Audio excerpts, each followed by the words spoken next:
18 वर्ष लहारे ओना घटना घटावना तो इन हिलो जो निया दा डेड बॉडी अटैक करना कारण दे चेक अदो ओना पीछे तो एम का लेके तापर उन्नीस आले सुरदा बाले सुरदा है उन्हें दिन अको माजी पारगाना नोडा माजी बाबा उनकी जेतु पंजा को देखिन एमे ता कि किसी दिन के एम किया तानम दो उनको सिंगल वाला चाहिए ना सिंगल वाला से को सपोर्ट नाम केता तो टोला होसला तो अदो माने आजवार काम पे घर में हुआ लिया बिहाव अपना बागे दो को सिंगल अभियान जो सिंगल अभियान मिटे सामाजिक को ये लेगी सोसाइटी को कभी करना सावता लेगी जो उनको मजा नहीं आने मत सिंगल अभियान है कहते नोडा माजी बाबा से लेके गालोच लिया सोते किंतु सिंगल अभियान तो चेता चिका किया नुकु चेता रे निचो आरो के लगा के सोशल मीडिया रे जहां वायरल है जे ओने दो उनको दो डानी को दोस के कोआ ओना डानी दोस खाते को डाडम ले कोआ 50,000 टाका और ओना 50,000 टाका बाको एमने करते डेड बॉडी 30 घंटा रे अता को होले किंतु नोआ दो प्रकृति नोडे तेना माजी बाबा सला नि रोपणा नोडे को माजी ओपन सला जहां नि रोपणा जहां बन बड़ाई किया जे ओना दो मिचो आरोप करा जे सनम को जहर के लेंगे गीता हमरा और तेना on सेटरा का बांगरी पसी ब्लॉक अब DGP और अतु जो हुई कना दर कोन दिया तो एनखान नोआ किछि दिन लहा जे अब 29 तारिख पालन गत 29 तारिख बन दुरुब लेना नोका के गालो चलागिन किछि ako नोडे अतुरे को प्रॉब्लम आतना जहां कि मिटा अब संताल जाति रबन बड़ाई गया सनम को अब सामाजिक को प्रथा मेना तबना मिटन गुजु गुरु तेलान टेन को जतो अंका के को मना को तो नोडे उनका के मिटन आयो हर किन लहा लेना तो उनकी लाहा पर चलका नोडे आंजम लेना सोशल मीडिया माध्यम को तहले आंजम ले तो इमा ना तानोᱧᱮᱞ लिया ओना लाहा रे दो नोडे को हर या जा माजी ओपन मिटे के जोगाजोग ले लिया जे दीदी नोका नोका ले असुविधा कना चेक हुई दा आदि नाइ मा माजी परगाना बैंक का तबना ओना माना वीडियो रे मेना का गया तो बुद्धि दिशा कटी उदुगा को ता जे नोका नोका अब सामाजिक को प्रथा मेना और नोदा अब रीति रिवाज जहां लेकान कल्चरल ये मेना तबना अब संस्कृति को माने परंपरा मेना तबना ओना इदी कते बन ताना तापे तो चेक ना पे बड़ी लेना तो ओना पूर्व वीडियो रे तो नोडन किन माजी बाबा तिकिना रोड वाली जगुलिया कि माजी ओपन को ओपन को इन को दुरुब लन गाड़ी संगे गे तो तेना बन कम गया तो नोडे सामना रे किन दुरुब कना माजी बाबा टोलारिन दर कुंटी अतु अब टोला माजी बाबा तिकिन की दुरुब कना उनकिना उपरम कटी बन ले अलिंगे दो अलिंगे ना बुढ़न मझिना अच्छा माजी बाबा ने एक दी बिना इन लोग चेक बन प्रॉब्लम लेनते माने अब डेड बॉडी जोगरा माने गोज हॉर्मो बोले है 30 घंटा बन अटक लिए अदो नुको डेड बॉडी अटका दो ना उनका कान तहन मांग दो आज होपन आयो और होपन ते उनकिन दो ना किन अपन गिरो कान तहन ओना दो 30 रना कथा ओना दो हियो पाले 18 वर्ष गान प्राय हियो कना बरम ढेरवा जो आइकमा तो उन वक्त रे उनकिन नोकातु अपन गिरो किन निरकान थान बांगरी बसी बस किन देज कान थान ओंडे के नोई जबरदस्त साइकिल पे पंजा दिके किते किन देज कान उनी दना कोड़ाई जाय बाबा सुंदर मोहन माजी मादी अदो ओंडे खने दाल तोल बड़ा करे किमिनते है दाल के दिया तापर होपन ते दाल बड़ा करते ओंडे खने अगु के परे नोडे ताले रेगी तो मन में दिस बुझाइया एनखान बारिया आयो बुढ़ी हर तकिन नाम के किना माने अबिन गे गिदरे दो ना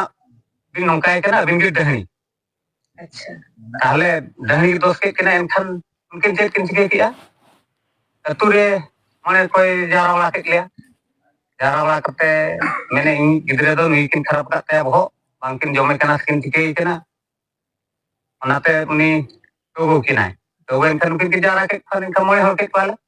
अदर कुली के दिया जते बेड़े आम नुकिन जम दोसे किना डहनी आमी गिदरे किन जम के दिया सब हो किन खराब ताते किन निरकान तहन तो ओना खातिर उनकिन जारा किना तो जारा कते उनकिन आदो ले कुली के देखन मैंने आज जे अबिन गे माने रान को बिन महा दिया है मेरा बाना पर कुतरे उनकिन किन का दिया ले मैं उनका मा होय खराब का दिया अले मैं उनका मा बकिन खराब कर गेला बुझाई आम चेल करम बड़ाय के बांगा सुनुम नेल रे तकाप कना किन अदले मेता के सुनुम में नेल के ओकोय ओझा से जाने नेल के तन उकिन युतुम सोम ले दो और नुकिन उतर दो तबे आते ही मा पे कना नेल के अले आले नेल ले चलाय ना तो पे अपनी टोला इन कनाले मने गोटा दिने मा ले था मने बस्ता ले चलाय ना तो जखन ले जलवा उके जे न हर को मा को ठीक गया और करे नुई बुढ़ी रा हर दो जे ओंडे खन हे कता ले जल बड़ा करते ले मिताय के या नय तो सुनुम मा आपे तो रुआ को बांगा हर को का हो बांग कना और आम जे नुकिनम दोसे किन दो माने डहनी लिका माने डहनी जम दोस के किने जे आमी गिदरे रे किन खराब पगला काटया ओना खातिर गे नुकिन मा किन तंगीरो कना नुकिनम दोसे किने तो ओना खातिर दो अदले फाइन ले किना 25,000 টাকা अच्छा बारिया ते करते पे फाइन के किना से ओना दो मिटन गे पे फाइन ले ना बारिया मतलब ने डही दोस के किना जे बारिया आयो हो टोलारे आर मिटन ना आज जय शुभम मोहन माराडी होपन जे निजोर एंगाते एंगिर ले दिया माने हुडी एंगा होय हुडी एंगाते जे ना बारिया डाडो माकाते कुड़िया जाते जानम ले 25,000 अच्छा तो ओना दो तीन वर्ष ओना मा होइना कुड़िया 19 बछर ना हां हां 18 वर्ष लहारे ओना घटना घटना तो इन हिलो जो निया दा डेड बॉडी अटैक करना कारण दे चेत हुईना अदो ओना पैसा को एम का लेते तापर उनी दा आले सुरदा बाले सुर दे दे उना दिन आरो माझी परगना नोडनी माझी बाबा उनकी जे तू पंजा पंचा को दकिन एमे ता किसी दिन किन एम के तानम दो उनको सिंगल वाला कहे जे ना सिंगल वाला से कोन सपोर्ट नाम केता दो तू टोला होसला दो अदो माने आज वार काम काज हर बाय होवा ले बेहा बपला को उनको बांग हुई केना उना कोले अटक के हम देखो उना को बाय हुई लेना अच्छा अदो नीते को जेन जोखम दो अवसले अटक ले रे गया अदो को जेन हिलो तो आपे दूदेला पे तहे आले तो निजे तेगे आले तेगले मेरिया नोडे डेड बॉडी अटैक के पे चला से चेत अना कथा संता आले तो कथा ले संता मेनते जेले हो तु दी केना होपन को लिन भेजावा के को जे होवा को बिन होवा गई तो पे नोडे को संसुंदर ने चिदा मिटंग आयो लेकान होर कना जे सब आय बुझो लेना कथा को जे 25,000 बाय एमो रो कटी कोन आदो बांगा 25,000 दो बांगा आले संगे तो बाले मिने थान तेहे किछि आधार मुतार काम আর যাতে না বনা তেল মান को चावा बड़ा करता वो काम काज में मेना गया जो को जो तो माले जवाब में आदो ओने बा आले के बाल सुर के वाले सुर गए अच्छा इना परवर्ती घटना दे चेक को घटा है माने जदी आज बाय सुर लेना बाय गथा लेना इना पर डेड बॉडी ना ओकल का चेक कोडो के दिया उनको तो पुलिस रे के कहे जे ना तापर मांग प्रथम रे कोंधरा खइला तार उनको गादा खइना निदेना निदे अते आको बागे से कोडो के दिया सिंगल अभियान जो सिंगल अभियान मिटा सामाजिक को लगी सोशल लगी को कमी करना सावता लेकिन जो उनको मजा लिया जो मका सिंगल अभियान है कहते नोडे माजी बाबा सला कटी किन गालोच ले बसोइते पुलिस वाला होगा ना माजी बाबा घटना में जहां हुई कान ताबना किन भूल का हो आपे भूल हो तो ओना को तय नंबर सला गोटे तेहेन दो मिटन मोना को नडक लेगे आर इन पर सिंगी दो दुलपुलु ओना को बांगा उन्हें सूर दाया भी तो ना कोई नेना नेन के बन अच्छा सिंगल अभियान दो अपे सला दो टोटल के बाय एकदम बांगा एनकान मा अब सामाजिक को प्रथा हिसाब ते जहां नेलो कना तू माझी बिनाते मिटन डेड बॉडी हो बाय को ताबना मिटन छतिया हो बाय ताबना मिटन बेहर हो बाय तो नोडे तो बिना माझी परगनाते नि सुंदर मोहन मारानी तिकिन दो एकिन नोना मोना को कि नडक बिना किना नि तो घरियो तेल मा हो इकिन मुआ बकी नो मकन कागे अरे मना ini to ma ma ona ko le neda ke til kari le goram ko le sido tele bunga buria अच्छा ona on ka hui kana ta ar bang nu kuma ko le ya to alin jan nyel ke social media re single अभियान ar ako ge ko chala ka tina kan অভিযোগ ko em ka thana kore sabka collector office kore je ape palan ankin je sudar mohan marani और आज बहु era तकिन उनकी ना डनी पे 10 ले किना की बांगा ओना तो भूलते बना एकदम बाले तो फटा ओना तो अबिन में माझी बाबा कना अबिन सामते नोडन को माझी ओपन को जेतकी मेना क्वेश्चन को उली दाया को जे आपे को पालन कैमरा कटी कमते ये देखा है जे नोडे जेतकी के माझी ओपन मेना पिया पालन माझी बाबा सुंदर मोहन मरांडी और किनी एरा तकिन डनी 10 ले किना की 18 बच्चा ना ओना तो कथा को रो सुबह एरा कथा अच्छा ini lo ada dead body odok lagi do ape tolar ar okoy ko samil ko tahan na tolarin hor se ako bangsa bangsa tina kan poribar ongka ako sala mena ko ar ape tolar maji baba sala tina songkya mena dia ale eto ma joto ga mena le अच्छा aje bai suru kan ke bola aje bai suru kan enkan barayo kana jahan single अभियान को लई ya je dor kutia maji baba ba orang ku jetki ako maji opon ko नुकिन डही को दोष के किनते आजा dead body Kotak के आजा dead body चितार अत्याचार मिटन नाचार हुई ना जहां पर की मिटन आलेसन करते 30 घंटा परेले ओडक काटले दोहना का हैला तो जहाँ सोशल मीडिया रे आजमोग kan ᱟᱹᱰᱤ ᱵᱟᱹᱲᱤᱡ ᱠᱟᱛᱷᱟ ᱦᱩᱭ ᱠᱟᱱᱟ तो नोडे रियल जहाँ बन आजमेया माझी हपन टेन खन आजम किया माझी बाबा टेन खन आजम किया जे उनका तो घटना बाय घटाव कना जहाँ बड़ायो कना तन नोडे कोन जे सेंगेल अभियान के आरो तो सेंगेल लगा लगे चेष्टा जदि उनी सुसर लगी हे को एनका तो माझी बाबा सला निहाती रपड़ को आलम हो ओना गेले नाम कान तहन सेंगेल अच्छा गोके अबिना उपरुहा कटिक ले जम दे इन दो ना दुर्कुटिया माझी बाबा हपन कने और दुर्कुटिया रनी कने अच्छा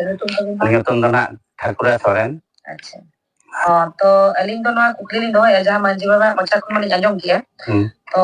नोआ कुकली लिंग दोय जहां सेंगेल अभियान जे सोशल मीडिया रे को वायरल ए बा लेटर को मिटन सेंगेल अभियान लेटर पैड रे ऑल करते को गोटा को अभियोग चुरिया जे आले न्याय दरकार और दोषी को अरेस्ट को मांझी बाबा को जहां को चला को तहलेना शामिल उनको को अरेस्ट को और आले न्याय ले नाम चे न्याय को नाम जे आको डेड बॉडी सितार आपे पे नाचारा का मांझी बाबा सला मेसा करते वहां पे नाचारा का डेड बॉडी को अटैक ले और उनी दो दीर्घ 18 वर्ष माने आपे अतु खन सहा करते पे दोले दिया माने बासन दल का जहां को ले कुड़िया लेका उनका पे दोले दिया एनकन अलिना कुकली नवा हुयु कना जहां लिन आजम का सोशल मीडिया सरी गोनी रो ने कुड़िया ले दिया की घुरिया तो वाले घुरिया काटता है मांग दो बोंगा बुरु पंचायत जो आगे हम कान तहन माने ओका ना बिचार परे है माने आज पोंताय आज मुडी जंगा तेंगिर के लिए ओना आज बाबा दोस किनार बारिया कुड़ी आयो वाला दोस किनार जे नुकिन दुकिन डेम गे इ होपना हो किन खराब का और ओना खराब खातिर के इ टोपन बा टोपन आयो एगिर कने पागलाते होय तो ओना बिचार को दोहो परे जबकि पे डांडम के दिया ना किना मजी बाबा किन किले के ओना मा ओना डांडम बड़ा परे किंतु पंचा किन एमे थाय से बांगा डांडम किन एम ले से बांगा दानम बकिन एम ले और पांचा रुकिन एम गे तहन अच्छा बंगा बुरु किन मसा kan गे तहन अच्छा जदि किन मसा लेना चे लेका किन बोर्ड एंटर तेहन दो किन डेड बॉडी मोना माने किन एकला किन ओडक किया बा सिंगल अभियान को लकी ना नोडे एटा कोन टोला कोन हेज करते नुको को ओडक किया नोडे अब ग्राउंड ना डेड बॉडी एकिन तीस कोन चुकिन शामिल ना ताला 5 वर्ष गान हुई ना ओना मांग कोन एकिन किन शामिल जहाना कना चेदा ina kon ge kin panca ko mak dukin bondo ka 5 bocor lah kon ina vitri kon ale thanda do bakin panca hon bakin emok kana ar jahana re hon bakin suru kana ina tayom noa ghotona huyen kan ale dole nyam kan tahen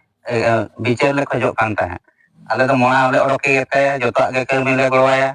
hal dandom le de ona hole koy kan ge tahen do koy duk bera re do joto puisa bang em da re hon half पैसा गान M काते रहो अब कमी दो बन तोरावा उनका cylinder में ओना हो बाय सुर लेना न समय रे बाय सुर लेन तायम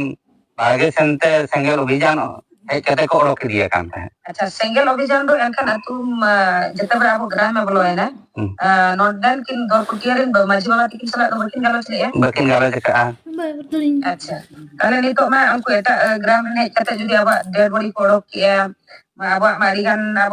जे पारंपरिक में तबना खाना अब भाड़ा तो तनम तो मुरो चला ये तेलमा ये लंका तो अब ग्राम में तो नितो बाबा सोराय चला है ना ओय मा मोने जुक कना ओना को बारे ते का पे प्रोटेक्शन बा जे असुविधा तो बुझो जाना कति ले जबी आले मा नितो मा ओना को चेत हम बोंगा बुरो हो बाले दाड़े आले असुविधा रे मेना ले और आले माझी बाबा तुलुज जनवा को हले कमी और उन्हें असुविधा तोला रे उनी मा असुविधा का ले सेंगेल अभियान वाला है कते को ओडक को हल दी का दिया आले नोआ रे बिचार ले जाम कन एनका नोआ ऑन लिखित आकार प्रशासनिक कोन जणाव का आले तो नित धरि तो कार हो बाले जणाव का अच्छा आले आगाम दिन रा कोन जणाव कोन लिखो आले हां कुरुमुटो के छुटो नोडे जहां गालोच करे दरकुंटिया अतु रे लिंग ठौके ना नुकिन गोंके तिकिन किले थाले नि तो किलो धरा नि या जहां को लहा माने 18 बछर लहा को माने मांग कोन पूर्व जहां को असुविधा ना ओना सुविधा जे को माने चेलका को सोल्यूशन सोटा गोटा को और उनी हो को सला को मिसाया जहां उनकी सुगर मार्दी तिकिन किता ना उनकी को मिसा किना को सावतार को sambil kata maju baba salah mana kini hopon kata roh kina mento ona lagi tege in lok kudu na kintu segel obhijan do chede chike kia nuku cetare michu aru ke lagal ke social media re jahai viral e je onde do unku do dani ko dos ke kwa ona dani dos kate ko dagom le kwa 50,000 টাকা আর ona 50,000 টাকা bako em le kate dead body 30 ঘন্টা gabi ata ko do le kintu noa do prokutor nore ten maju baba salah ni roporena noren ku maju hopon salah jahan ni roporena jahan bon badai kia je ona do michu arup kana je segel obhijan do do nore do sauta মানে নরে তোলা সুসের লাগি তো by হেলে না আইদো তাও নরে do segel lagaw to ka আর বিশেষ চেনি le jaha maju baba tikina aro mocha kon bana joma ka onage napay taw noden ku nito maju hopon ar maju baba tako ko khojok kana akwa niya jaha ako do saka ko michu aro ako cetar ko agu ka che maju baba bukai balik ni le je ako cetar mite sauta jaha mo social media bon nyale ya je ako cetar mite dahi aro pej kana